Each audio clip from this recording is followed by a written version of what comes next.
Hello, and welcome to The Psychonaut Show with Dr. JKB. This is John K. Burton, MD, psychiatrist, psychoanalyst. And on this podcast, your captain on these voyages to explore strange new worlds in inner space. At the end of Season 1, we had taken our journey from neutrality to active curiosity, from optimal frustration to the transitional space, and from spring to fall. We are still taking this winter hibernation to work on Season 2, but we are now halfway to spring, and the days are starting to get lighter. It is the Celtic festival of Imbolc, where we start saying goodbye to winter and start welcoming the new things coming this year. And I think it is the perfect occasion to bring you this special bonus episode, my interview with Dr. Clarice Kestenbaum, a real-life Wonder Woman, as you will see.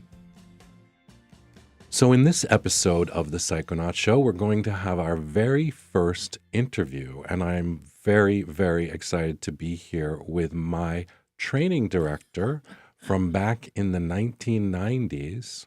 And for me, time stopped in 1990. I don't know about you, Dr. K, but I'm here with Dr. Clarice Kestenbaum, who is the Professor of Clinical Psychiatry at Columbia University College of Physicians and Surgeons.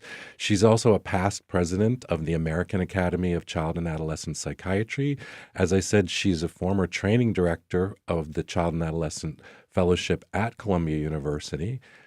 And she is the co-founder of Caring, which is a program for the arts and preventative mental health that goes into the schools for children in New York that I worked with a long time ago. Welcome, Dr. K. Thank you so much. So the reason that I wanted to have you on the show and that I wanted you to be the first is because I feel like my relationship to psychoanalytic theory and to seeing patients comes very much from your vision about how to see patients and how to relate to their inner worlds. In fact, I don't know if you remember, but when I graduated from the Psychoanalytic Center, I called you my psychoanalytic fairy godmother. Yes, I remember. And we talk a lot about fairy tales together. And in fact, you've written a paper, which I really enjoyed when I was in training. And that, for me, one of the reasons that I became a child psychiatrist and a psychoanalyst is because of the book, The Uses of Enchantment by Bruno Bettelheim.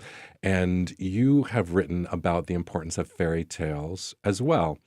One of your articles talks about the importance of looking at girls in fairy tales. And I think that's a very interesting topic. I'm a big fan of Joseph Campbell, who's written the hero's journey, and, Star Wars was based on, and he focuses primarily on that myth. He talks about girls, but not as much as boys. But you talk about the importance that fairy tales have and the myths have for girls and women. Can you say something about that? Yes, fairy tales are the most important literature in the world. They've gone through hundreds, maybe thousands of years, and the fairy tales are the same in every culture. It depends on the child's developmental age. And therefore, I think it's so wonderful for a fairy tale that has incredible monsters and ogres and dragons. And at a certain age, the little boy wants to conquer them, and he goes through a certain life experience where it's really, really, really important. For girls, the fairy tales have usually been where she's a princess and will be rescued and live forever in a happy castle. I mean, think of the fairy tales for years, like Cinderella. Beauty and the Beast is simply a fantastic one about leaving your father and going to a new love that is your own home. Although they don't throw away the father, he comes to live with them. Fairy tales are like dreams for children, and they're terribly, terribly important. Do you ever see people in real life, or maybe patients or anything, where you think this is a fairy tale, that they're living out a fairy tale? Many times they're living in a fantasy. And it was very interesting. A psychiatrist, Dick Gardner, wrote a book called Fairy Tales for the Real World. And I thought it was a horrible book because in this, and I told him many times, in this one, the little girl who dreamed of being a princess in Cinderella, she doesn't. She goes up. She realizes that she's not going to find Prince Charming. She goes to business school. She learns to be a typist or a secretary or a teacher. And eventually she marries the boy next door and lives happily ever after. Nobody wants to read the story like that. No. They want, Yeah. I have, particularly some young women, I have been able to use actual fairy tales, particularly, I would say, Sleeping Beauty is one. I have said, you are living your life like Sleeping Beauty. You're doing nothing, you're paralyzed, and you're waiting for a man to show up come and help. and wake you up. And of course, as we've talked about, you don't say this to everyone. You have to say it to someone who you have a relationship with, who understands it. But when you're on the same page, when I've said this, these young women agree 100%. They're able to use the image of Sleeping Beauty and the mythic sense of the fairy tale to understand themselves. I think that's so important. I have a case right now of a woman who's quite young. She's 30. She has 2 children, married, but in a very, very contentious and unhappy marriage. So they're going through divorce. And I said to this woman, you've been like Sleeping Beauty with the husband, the children, not your own life. You never followed your career or what you wanted to do. You have every opportunity now of having a whole new life and finding yourself on all those dormant years. Not that you weren't a good mother and did things, but that was not the life that you wanted. Your inner life was dormant, sleeping. So I do believe in myth and metaphor. You really see it show up in life sometimes, don't you? Very, very many times. I think it's very, very different for girls and boys because boys have gone through a period where they want to fight dragons. They're usually 5 or 6 years old, 7 years old, and they're so interested in action and winning and being number one. Girls have not had that. It's only lately with Wonder Woman and other superheroes who are women. Although there, of course, was Amazon literature, Greek literature, but much, much less. The usual fairy tale for a girl is that she is a girl who is suffering a great deal, like Cinderella or Snow White, with a wicked stepmother, and she runs away and she gets a lot of help. But very often she goes into what we consider in psychoanalysis the latency period, where nothing is happening, everything is latent, and she's awakened in what seems to be puberty, or seen by Prince Charming. And Bettelheim talks about this a great deal. But the girls that I've seen very often have had the fantasy of that they can't really compete in math or in science, which is not true at all, and that they really it's culturally determined in so many ways that they're there to have the family, to be by the hearth. The men are going out to fight and conquer and bring in the food, and they're going to be at home taking care of the children.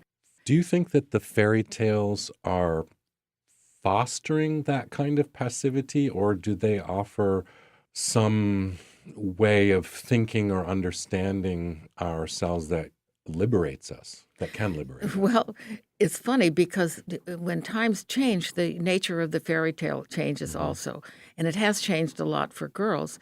Now, so many girls will think of themselves as their mothers and really identify very much, which is quite normal and common to identify with a mother. If the mother has a very good feeling about her identity and herself, let's say is a professional woman or a working woman or one who's very active in the world, the girl will have a very different feeling about herself.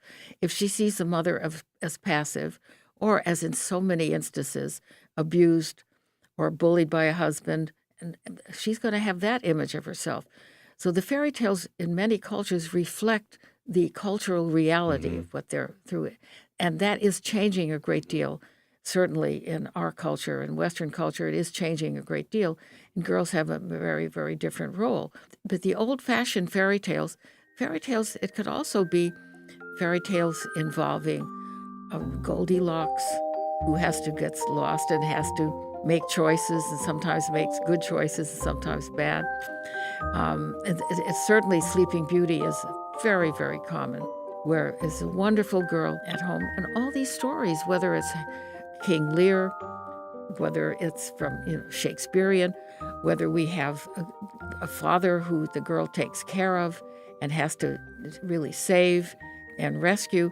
But how is that girl going to have a life of her own and really discover her power, her creativity, herself, her identity? So often it has been and I have to say, in Freudian psychoanalysis also, it's a male-centered focus always. And it was only much later that women with the feminist movement began to challenge this and say, Freud, whom I happen to admire enormously and love so many of his ideas, did not understand two things. He did not understand music at all, couldn't understand the feeling for it, that affect, that emotion. He just didn't have it. And he didn't understand women at all. And so it was only much later that it was all male-dominated psycho. Not that there weren't wonderful things in it, and I would never throw out the baby with the bathwater and throw out Freudian concept, but he did not understand women in the way that the modern women psychoanalysts do and have. That's so interesting. I feel the same way about Freud. And in fact, doing this podcast has made me more aware of an affection that I have for him. And I had not realized like how I feel towards him. But he does have this reputation among many people as being rigid and sexist and saying terrible things about women, and they just want to get rid of him. So how do you for yourself kind of justify those two sides of Freud when you think about because him? nobody is perfect. Exactly. And I think that Freud's discovery, or I should say, he didn't only discover it, but he really contributed so greatly to the understanding of the unconscious, that we have another mind, that we have another soul, a psyche that has nothing to do with our external behavior in reality, but has to do with our inner feelings, and that those feelings that children have from the beginning can be suppressed or repressed, which means you can either consciously not think about them, deny their existence, or push them away, or repressed, meaning you really have like a dissociative state. You don't remember them at all unless it comes out. However, these forces are very, very important. And I think Freud did an incredible job in bringing this, and also bringing the nature of metaphor, of dreams, of fantasy in some of his wonderful, brilliant writings, that he didn't understand certain emotional states, that he didn't understand women not very well. Yes, that's true. But then other people can come and take what's really wonderful and important and basic and say, but we're going to add on now. That has to do with relationships with the other person, the ego psychology, different, I would say post-Freudian views that happen to be very prominent in the Psychoanalytic Center at Columbia, where you and I both trained. I want your opinion. People say he, especially now, with the allegations of sexual harassment that are coming out, and people really looking at what women have had to go through now, but throughout history, that Freud, hated women or put them down. And that's not my feeling. What I don't think he hated women at all. He had people, he loved his mother. He absolutely adored his daughter. Anna. Anna. I think that Freud not only loved his daughter, but he respected her very much as well, her mind and her contribution. Would you agree with that? Oh, absolutely. Yes, absolutely. Yeah. And he was so brilliant in trying to understand the unconscious life and fantasies of his patients, the ones that he did see, that he wrote the case histories about. And I think they're tremendously important. For example, people say, well, there's no such thing as penis envy. This is not true. If you see any nurse in a nursery, you go to any school, or you see any child of a parent, the little boy is running around with his penis, peeing on the flowers, writing his name in the snow, and the little girl can't do that. And does she not envy that? This is all from Margaret Mahler. Yes, she does, for a moment. And the mother, who is a good mother, will say, well, of course, he's a boy, he has a penis, and you're a girl, and you have a vagina. And his penis is outside, so you can see it. Your vagina is more hidden, it's inside, but it has the same feeling, And one day you'll have breasts and you'll have a baby, but the little girl doesn't want that. She wants the penis at that moment. But it's very important for the mother to understand that and to say, but you have a vagina. And one of my colleagues had a little girl of 2, and she was very, very jealous of her cousin, who was chasing her around in the bathtub. They were taking a bath together and laughing and giggling, and she couldn't do it. And the mother explained that.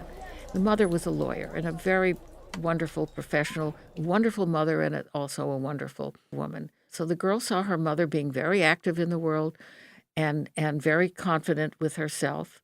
And her father also was a physician and doing beautifully. But the mother said, so the next day in the elevator of their building, and this is a family that wanted to have unisex. They wanted to have no blue and pink, just yellow or white. So she was in her little bunny suit, and the doorman said, "Oh, what a sweet, darling little boy you are." She said, "I'm not a boy.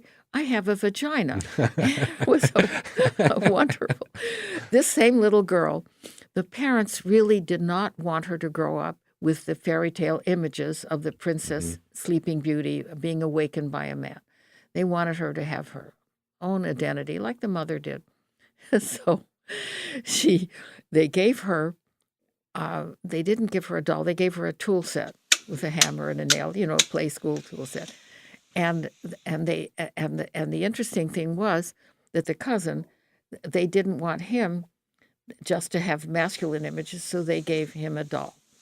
And what happened? They came home one day, and the children were playing. They were both 3. The little girl had taken her hammer and wrapped a blanket around it and was holding it. And the little boy took the doll and was using it as a hammer to hammer the tool set. So that even with the best intentions, there is such a thing.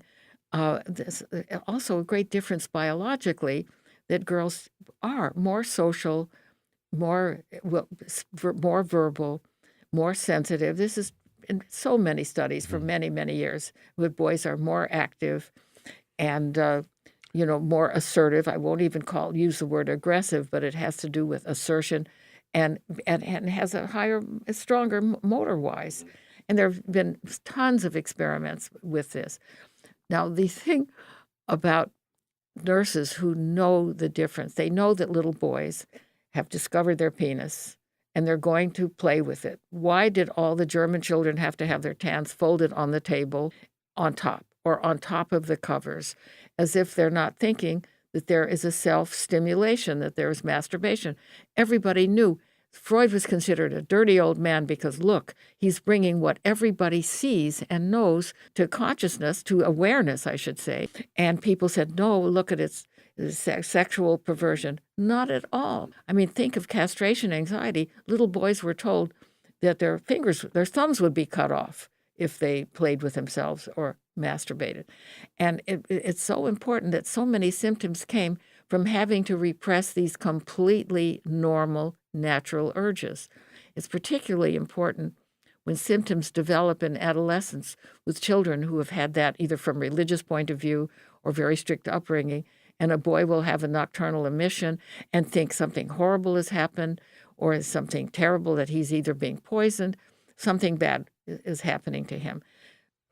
I think that talking about gender is such an interesting topic academically, but also it's so important socially, always, and always evolving, particularly now. I said in one of my episodes, I grew up in the 80s, and I feel like sometimes I look back completely with nostalgia and my own bias, but I feel like the pop culture images that we had of women at that time were the best that anyone had ever had, you know? Yeah. And it's all gone downhill from then. I've since had this discussion with millennial young women, and they've educated me about the role models that they have now. But I wanted to ask you about your own experience and what it was like for you. You went to medical school in Israel, is that right? Yes. And I remember, I hope you'll tell the story, one story you have of taking your physics exam. Do you remember that? Yes. Can you tell that story? Well, no, it was during the war. The war. Well, there was a huge amount of, we were in the no man's land in Jerusalem, and I remember very much. And I heard pop, pop, pop, pop, pop, pop, and I thought it was just, I didn't know what it was, and I see my physics professor rushing down from the building. We didn't have, Hadassah Hospital then did not exist. It was on Mount Scopus, which was in Arab hands at the time. And Ain Karam, the new medical center, wasn't built yet. He was running. I said, but I'm going back to America tomorrow. And for the summer, and I didn't take my physics exams, and he yells at me, "You got an A." What happened? What made you decide to do your training there? Well, it wasn't exactly like that. My mother was a concert pianist and a wonderful teacher and a wonderful role model for me in so many ways. My father was a physician who came over at the age of 6, brought in steerage with his mother because his father had come 5 years earlier to America. They were from Austro-Hungary, Galicia, and to make a life as a tailor and then send for them. So he had this one that came over, then they moved to, it's a whole long story, which I won't go into now, about how they got to Denver. And he was the first graduate of Denver. It was the University of Colorado. Now it was called, and he was certainly the first Jewish graduate ever. That's your father? My father, and the youngest one. And he was 26 years old. And in those years, people, it was so easy. They followed a surgeon around or a general practitioner around, et cetera. He went to his 50-year reunion. There were 12 of them left. He was very famous. He had gone to Los Angeles and he discovered treatments for syphilis and gonorrhea that nobody had then before penicillin. The number one student in the class had died of alcoholism. He was a drunk. But Dad was very famous, and he got an award the year I graduated medical school as Humanitarian of the Year. But what I had done, I was simply a pianist, and I studied literature, English literature, and music. But I was not nearly as talented as my mother or as my sister, who was a world-famous violist, studied with Primrose, gave concerts, was fantastic. I knew that I was good. I studied in Paris for a year, my year abroad, but I was not great. And I knew that I would be a very good teacher, but I wanted more. And I went to an analyst, Dr. Leo Rangel, and I was well known, very famous, wonderful in Los Angeles. I had wonderful stories about the treatment. He wrote a paper about me called Adolescence. I was 19. I didn't know what I wanted to do. He helped me understand that I could be a doctor if I wanted. Nobody wanted, even my parents were very upset. This is terrible. They wouldn't, and then I wanted to be a psychiatrist. That was even worse. I mean, they didn't tell anybody for a couple of years, no, you're a pianist, you're literature, you're art, music. But what happened to me was really very, very important. Two things, my personal life. When I came back from Paris to play before my mother, and I had played beautifully, late Beethoven, sonatas, and marvelous Chopin ballades, my fingers froze. I could not play. They literally were paralyzed. I couldn't believe it myself. And my mother said something like, well, I always knew you couldn't make it, or something negative. But there was nobody at home. It was just my mother, my father, maybe the maid. I was playing. And a friend of mine, I said, my God, he said, oh, well, wait a minute, we have a wonderful doctor, Dr. Leo Rangel. That's how I got to him. And it was very, very important for me to switch my identity from being a musician as a career, I always kept up as an avocation, and to one that I really wanted to do, because I had just discovered Freud, I just read the literature. How I got to Israel was a little different. I was a great Zionist, so I went to a Zionist camp, but I wasn't thinking of going to Israel. But I married the Hillel rabbi. He was the youngest rabbi ever that had been ordained in the Reform movement, and he was going to Israel to get a PhD. No, he was going to England. We went to England, but his professor was killed by a bus, and the only other medieval scholar, was medieval Jewish literature that he wanted to study, is in Jerusalem. So that's how I got to Jerusalem. I see. But once I was in Jerusalem, his friend helped me get in by simply protexia, they called it. It was simply calling up a friend and say, there's an American young woman here and she wants to go to medical school. The medical school was 6 years. It was like the European. Yeah. That's why I had to repeat physics and chemistry. I had to repeat trigonometry. I mean, I had to have a tutor for everything because I was totally stupid in those things. I mean, that's why I know that if a normal person, if they're motivated, can do anything because I could do it. And then I went into, I did horribly in physiology and some things I always had help. But once I got to the clinical years, I was very, very good and very talented. And remember, our professors were from Germany, from Poland, from Russia, world-famous people. But I got a divorce from my husband then and returned to UCLA. In Israel, there were 25 women out of 50 in the class, and they had all been in the Army, and they were all tough, and they were all just wonderful. When I went to UCLA, unbelievable prejudice against women. 4 women in the class, all ugly. You shouldn't be a doctor. You should be home. You're taking the place of a man. You're just going to have babies. It was very horrible for all of us, but particularly for me. You had another career. You didn't need it. It was very, very difficult. Not the work. I had had a great training in Israel, but because they were so angry and they did terribly sexist things, horrible things, but I was very tough and I was able to, withstand it.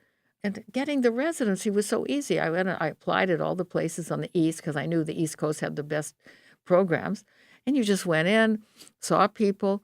I got a call from Dr. Kolb when I was an intern, surgical intern at the VA.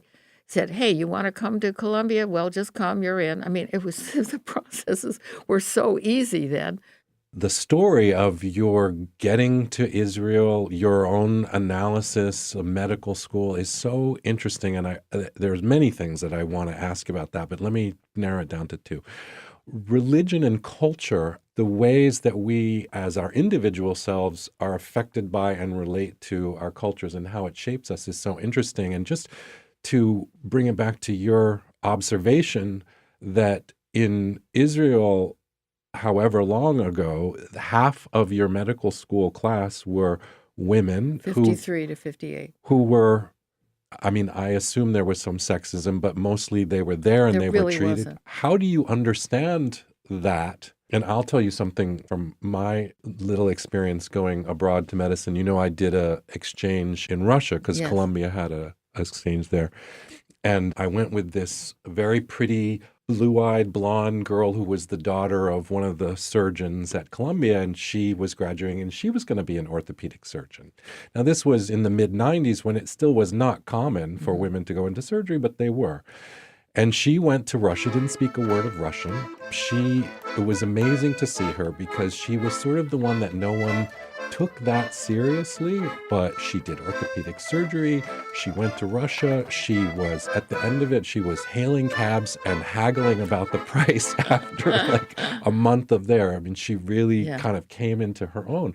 But we showed up to a group of, Russian doctors, and they introduced us as the American medical students. And, John Burton is going to be going into psychiatry, and Heidi is going to be going into orthopedic surgery. The entire room burst out laughing because they thought it was a joke that she was going into surgery. And one of the medical students, a woman medical student, came up to us afterwards and said, we have a saying in Russia, a woman who is a surgeon is neither a woman nor a surgeon. Amazing. And this was, it was long ago now, but it's not that long ago compared to your experience in Israel. And so I'm just curious, your own observations, having been through that, what do you think makes the difference? Well, this is a cultural thing. Here, the women, first of all have to go to the Army. That doesn't mean they're all fighting, but there are aspects of the Army. Some became fighter pilots. The women who would make it to university and school, I had people in my class who had been in the Warsaw Ghetto. I had people who were in Siberia taking gold out of the teeth of students. The most amazing people who came, some of them kinder transport, their parents had been killed in Auschwitz. I mean, we had people that suffered, but in order to make it to the university and to the medical school, they had to have incredible strength and resilience, and they all did. Well, this gets us to the topic of resilience, which I want to get to. But what I'm hearing in that is that that when you have been through difficulties and disaster and hardship, you can't afford that attitude. Well, it certainly was true for my class, and they were really tough and wonderful. I was so shocked when I came to UCLA and I saw the difference. People who hadn't suffered, who hadn't been, and where the sexism was so rampant. Well, it's just maybe the stereotype, or even looking, scripturally and historically, the injunctions about men and women being together, comes from Hebrew scripture. Yeah. And so how do you understand that development? Listen, it's so Iranian women were before the revolution and the Islamic Revolution, Islam. This before the Shah Yeah. was left, were doctors and lawyers and very brilliant and very proficient and had long histories of this. German women also. I mean, so much of it was cultural. I wanted to go back to the topic of resilience that came up with the people in Israel that had to go through all of these things. But then in America, when you were in medical school, there were you 4 women who had to put up with so much. How did you do that? It was hard. It was very hard. I had very good friends in the class. They were men, boys, men, and we worked together. We studied boards together. We did things together. And with a couple of, one of the women, friend, and with the men, and I just laughed about it. I've been to a place that's been so wonderful and different, and I come here, and this is really silly. I had the same thing in analytic school. I was one of 12, the only woman, and I used to laugh when they would give some of the lectures, especially they would talk with feminine things, where they talk about penis envy as a lasting thing, as something that's built in. And I would just laugh. And I remember some of the teachers were so furious with me because, and especially they would talk about a vaginal or a clitoral orgasm. And here are men talking and knowing nothing. And I'm just sitting there thinking, this is ridiculous. They don't even know what they're talking about, But you had perspective, like you could see outside of what was going on here. But that requires a lot of strength to be able to do that, it seems to me. Well, but strength, there's the gene-environment interaction. You have to have genetic predisposition. There are some people that no matter what happens, with the most horrible things in life, they're happy. And each day is another day and they're happy. And others, no matter the millionaires' kids living, who are depressed and miserable and unhappy and almost like Oblomov, you don't even know, they can't enjoy anything. Yeah. And some of that it's very difficult because there's always an interaction, but there's also a big genetic predisposition to the resilience. People strive for life. We're not a death-oriented. Oh, that's one thing I never believed 1 minute, the death instinct. Yeah. Never. I believed, that in the life instinct and that people can get, the aggression can take over, and when there's no bonding early on and no attachment, that's a whole other story. But no, I never believed in death. That's my third testament, which is the birthright of goodness. This I did not learn in my training. I think I got it from, I won't blame you, but I think I got some of it from you, that I have to look at people as at their default, they're trying to do their best, they're trying to be good, they're trying to strive for life and growth, and that if they're not, something must have happened along the way. And if people can realize that when they're interacting with each other, particularly with children, but with each other all the time, that maybe they might be that person who was able to stop and listen and say, you're doing something really problematic, offensive, maybe even, but I wonder what's going on inside you that's making you do that. Maybe that's a point where that person might be able to change paths. I have a story to tell you that I've never really talked about, but I think I'd like to talk about it now. Please. I was a good student, very good, at Uni High in California, Los Angeles, and I was head of the SPQR, the Latin Club. And I had a wonderful teacher who was a nun, who never, of course, married, very, very religious, and a very brilliant woman who went every year to Japan or traveled other places, very religious, but didn't wear a habit, but was our teacher. And one day, and I remember very, very well, I was 14, and she came to me and she said, my name was, I had changed it from Clarissa to Clarice then. Clarice, she said, I'm very, very worried about you. I said, well, I was getting straight A's and I was head of the Latin club. Why? She said, because you're going to go to hell because you're a Jew. And I said, I'll say her name is Miss Smith. It's not. I said, no, I don't Jews don't believe in heaven and hell in the same way, and I don't really think I'm going to go to hell. She says, yes, you will. The best you could do is purgatory, and I so worry about your soul. And I said, Miss Smith, we Jewish people believe in life right here and now, and I don't really believe that, although I'm so happy that that you're telling me this, but she said, you must convert. And I said, no, I don't think I'll convert. But in my mind, I knew that I wanted to go to Israel and build a country where people would not have to say, you have no country and you're going to go to hell. But what I did was very wonderful now that I think about it. Mm-hmm. I told no one, not my mother, not my father, not a friend, because think about it nowadays, if a teacher went, and think of if a parent went, how they would throw out Of course, a teacher like that, and she might influence others. But I knew she didn't feel that way about everybody, maybe just me. And whatever it was, I knew that she was kind and loving, and I didn't want to hurt her, even when she said something that I did not in 1 minute believe.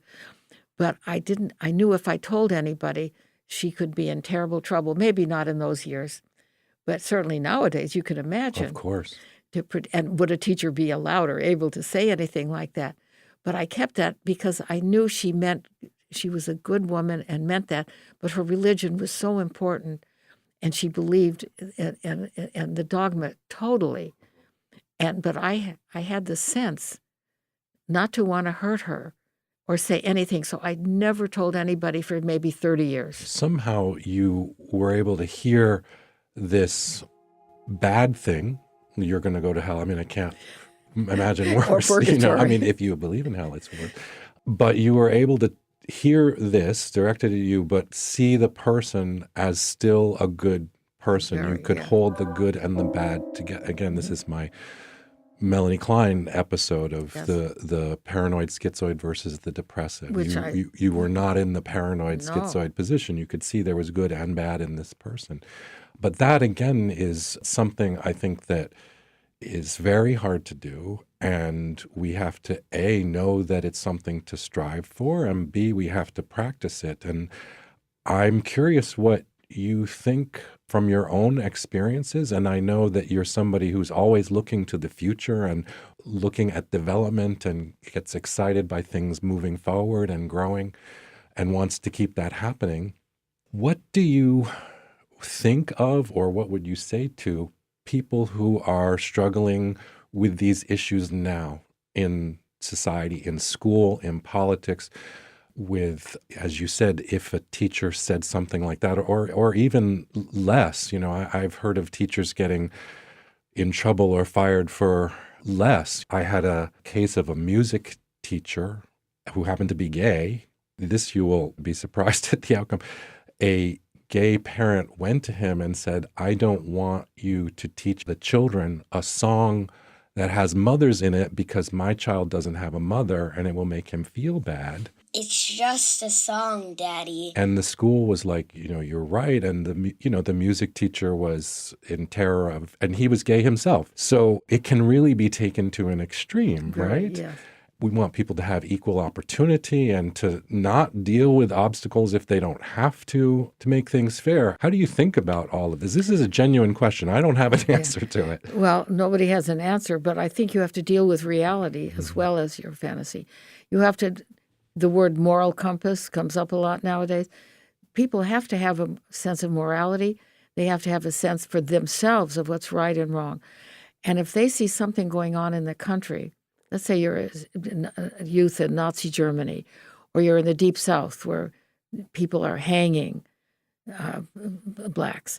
What if you decide, like Mark Twain with Tom Sawyer, He said, I know I'm doing the wrong thing by stealing Jim, but I feel that he shouldn't, he misses his wife and his children, and a man shouldn't own another man, so I'm a bad person in stealing him, but I'm stealing him anyway. Because he had such a higher sense of morality, that Kohlberg sense of morality, in terms of a higher level. And it's very important when a person has that to be able to do something with it. So when you're working with somebody and you see that they have a true moral compass, and you see that it may not be exactly what's going on in the society at the moment. Let's say conscientious objectors from any war. They can turn that into something very important and very good. What if you're just an average citizen and you're not happy with the way the world is? There are things you can write about, there are things you can join, there are movements you can do. You can be very important in the voting process, in the electoral system. You do your best for society, not only for yourself. And I'm afraid that's very hard to look at nowadays, because there are so many things that are going on in the world. With the internet, we know so much more. I think there were always horrible things going on. We just didn't know about it. We know about it in 1 minute. It doesn't take 3 months for a letter to get somewhere. We know about it, and there are some wonderful things about the internet and some terrible things because of the rapidity and the things that can happen. But we're here. We're in this world. We need to use it. We need to use it well. And I think people can join other people with similar views, and they can do it in a very meaningful way. I do it by doing as much teaching as I can, just in terms of the psychodynamic teaching and training. Other people who are in the world, who are journalists, who are reporters, who can write about things or just be political, can do it that way. But you want to live your life in a way that's not hiding and not avoiding, but doing something. I think that's very, very important. How about when you encounter someone who says something that is personally offensive to you or is hurtful to you, like this teacher did? Yes. And, we do live in a different world where, well, maybe we don't. I don't know. We're living in a split world, I think. It's very split. I think you just it's very important not to react in anger and rage, but to say, I'm really sorry you feel that way. We have very different opinions. It's kind of, as Michelle Obama said, when they go low, we go high. It's I think that's really important. It's a beautiful statement. And it's not it's not trying to be like Jesus, it's just not stooping down to that level. Right. And because it hurts us too if we do that. People, if you try to do your best, if you can help somebody in a small way, if you see a fight going on, if people hurting each other, et cetera, you report it, you call, you do something, even if you're too weak to go out and do something yourself. You make sure something is done then. And you try to help as many ways, whether it's a school or whether it's a political organization or a neighbor. People who are not trusting and are very paranoid, it's very difficult to work with them or have them as neighbors or have them around. But you try not to fall into the trap. Now, it's very hard to teach kids this, who will fight on the bus or say a bad word or blame each other, et cetera. That's part of, sort of latency period. But by adolescence, you're hoping that they will be able to deal with it better. And by adult life, you really hope, but how many people are not able to do that? But you, as a human being, you do your best as part of your life. Yeah. I want to just ask you one or two more questions. The Harvey Weinstein thing, a new report just came out against, or allegations came out against the journalist Mark Halperin. Did you see that? I saw that. Yeah. Well, he was a classmate of mine from college, yes. Really? And I didn't know him personally, but I saw him interviewed. So all of this stuff is coming out.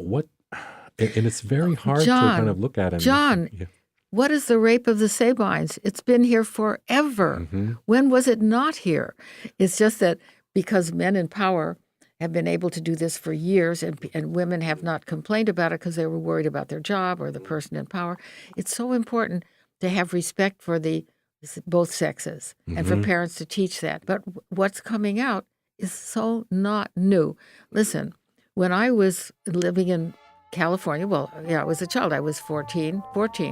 I was just getting pubertal And my grandmother, who spoke only Yiddish and lived in Santa Monica, knew that I had to take a bus home and not a car. Everybody in LA had cars, of course, but we didn't have a car to take me, I think, from my house to the dancing lesson or something like that.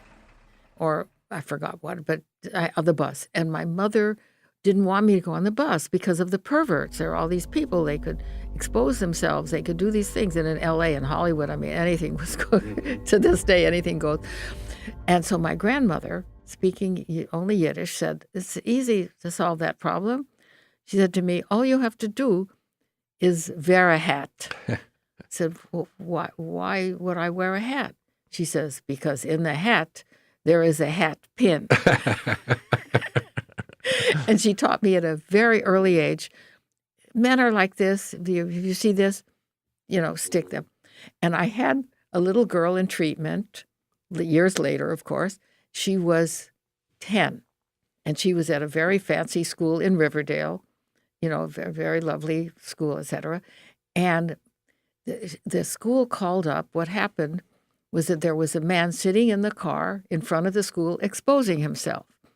So they're calling the police, and here's this man, and the mothers at school had to say, stay away.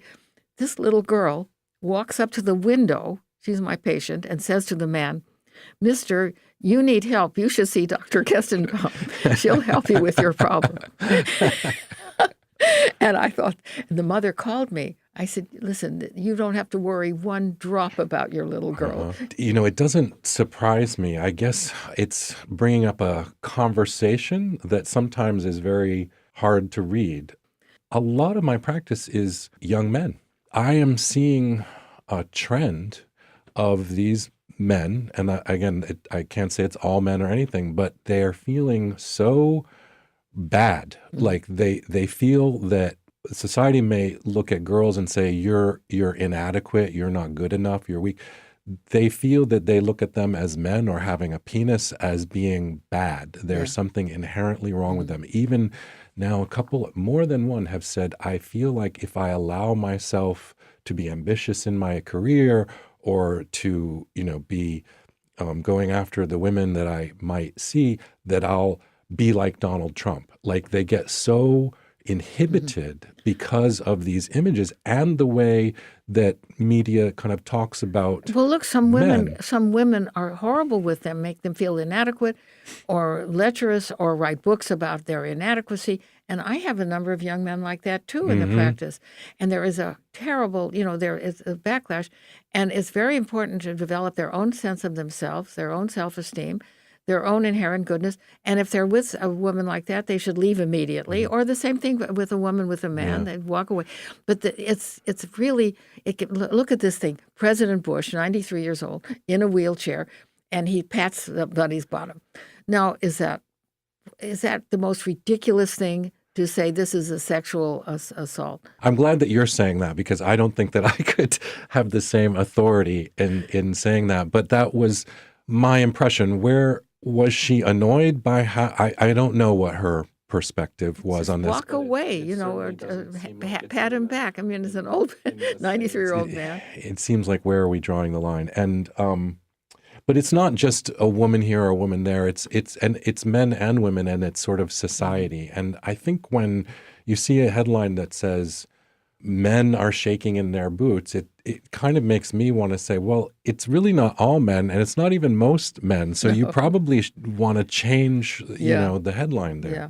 The whole men are from Mars, women are from Venus, the whole myth, the whole what is male, what is female. To tell you the truth, I don't think we understand one single thing since Adam and Eve. And I mean literally from Adam and Eve. Is woman evil, giving the apple? Was it the serpent?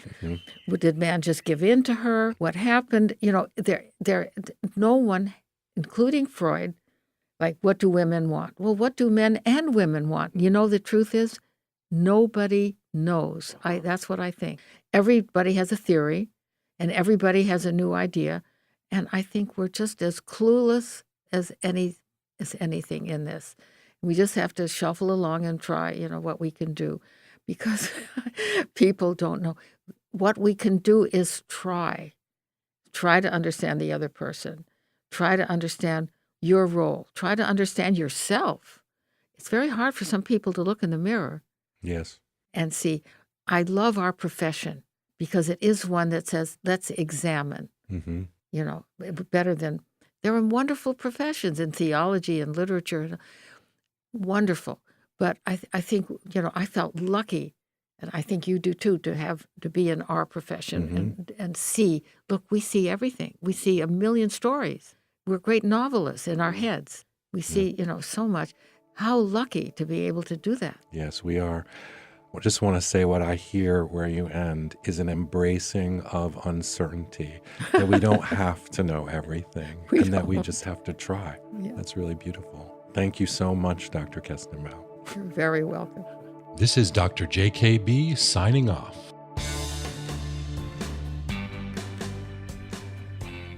Just as a listener, anything that you would want to pull out or focus around or... There was a section there that I had a question when you were telling your story about how you ended up in Israel with your husband. Then you got a divorce. As a journalist, I would have just jumped in and what happened there. Yeah. But He ran away with a blonde, if you want to know what really happened. Yeah, I thought... there you go. Since we are exploring together, you make the journey all the richer by subscribing to the show on iTunes. And even better, if you also leave a rating, it helps others to find us. If you have a story about how the concept in this episode helped you figure out something in your life, send it in, please. You can also find me on Facebook and Twitter at Psychonaut Show. Show notes are on the website, thepsychonautshow.com. And if you leave me a question, it may well be an inspiration for an upcoming episode. Until our next trip, judge nothing, question everything, and remember, there's always a reason. Bye for now. All the patient stories presented on the Psychonaut Show are created by me to illustrate an idea. Any resemblance to actual people is purely coincidental. The Psychonaut Show was created and produced by yours truly, John Burton. Art and web design by Hunter Creative. Post-production and sound design by Julio Gonzalez of Zimmer Media. Zimmer Media can be found online at zimmer.co. That's Ximer.co.